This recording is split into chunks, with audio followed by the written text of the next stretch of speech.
রামগঞ্জ পৌরসভা ছাত্রলীগের সাবেক সভাপতি সোহেল চৌকিয়াকে গ্রেফতার করেছে পুলিশ।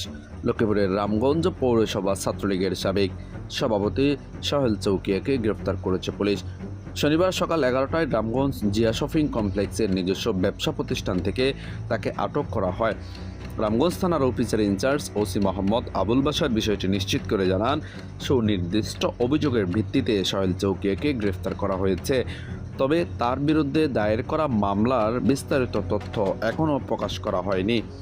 পুলিশ জানিয়েছে, গ্রেফতারকৃত সোহেল চৌকিয়াকে থানায় জিজ্ঞাসাবাদ করা হচ্ছে এবং প্রয়োজনীয় আইনি ব্যবস্থা প্রক্রিয়াধীন রয়েছে। উল্লেখ্য, সোহেল চৌকিয়া এক সময় রামগঞ্জ পৌরসভা ছাত্রলীগের সভাপতি হিসেবে দায়িত্ব পালন করেন।